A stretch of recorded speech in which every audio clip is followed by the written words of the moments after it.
Well, we continue our Veterans Day coverage by recognizing the brave men and women who serve. But after military service, well, the real world can seem quite foreign. But Fresno State believes that education is key, and their goal is to welcome veterans with open arms while giving them the resources to succeed in the classroom. And here to explain are two Fresno State nursing alums and veterans in the U.S. Air Force and Army Nurse Corps to share their experiences. So please give a special welcome to Pam Lowen and Marie Hemke, who were also honored at today's Veterans Parade. So thank you both for being here. Thank you. Tell me, how was the parade? It was great. It was a privilege to be honored by Fresno State. You were. So Marie, you guys rode in a Mustang? Yes. Beautiful red Mustang. Yeah, Fresno State nurses. It was fun to hear the people on the side of the road as you were waving back and forth. You go, oh, nurses, or oh, Fresno State, or oh, check out that Mustang. Oh, check out that Mustang. Yeah. You ladies are too cool. So Pam, let's start with you. Talk a little bit about your service and your journey. I graduated from Fresno State in '66. It was the 5th graduating class. Marie was in the 1st. And I worked here in Fresno with Valley Medical Center and maternity and then public health, and then went into the Air Force in 1975, right after Vietnam. Wow. And was there until 1980.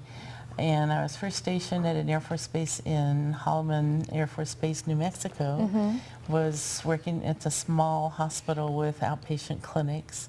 And then I took flight nurse training in San Antonio for 6 weeks with land and water survival training, and then became a flight nurse instructor stateside at Scott Air Force Base, Illinois.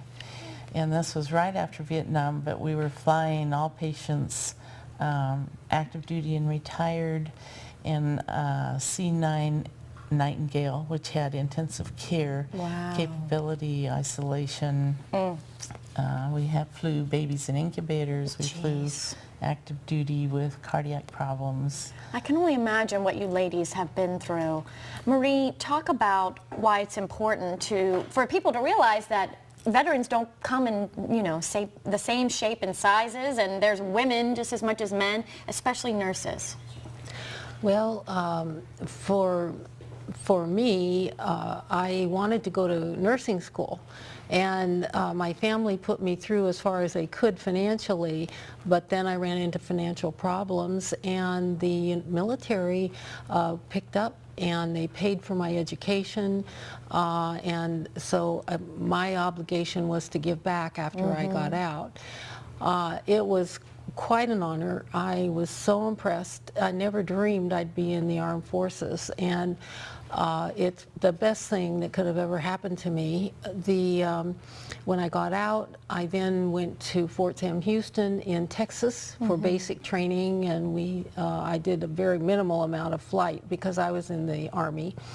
And then it depended on where the conflicts were in the world, and there was a major issue going on in Cuba. There was a big Cuban crisis, and although some of my colleagues went to Europe, I was sent back to Letterman General Hospital in San Francisco. We were to receive the wounded in case there was an attack on the U.S. From Cuba. And so that's where I spent my entire Army career before I went into the reserves. Scary times, and thank you both for your service. Pam, talk about why it's important for veterans to consider perhaps going to school and becoming a nurse.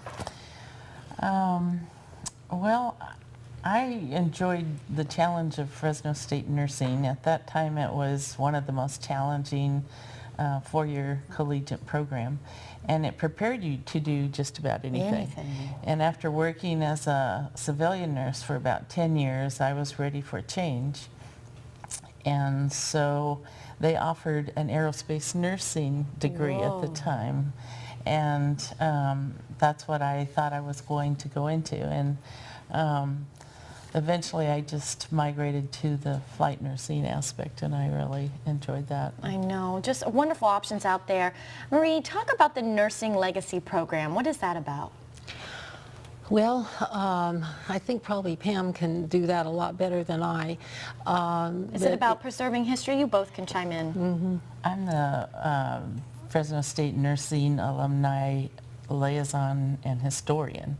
And in 2006, they started the Center of Nursing Excellence. And then they decided they wanted a historical oral history program part of it.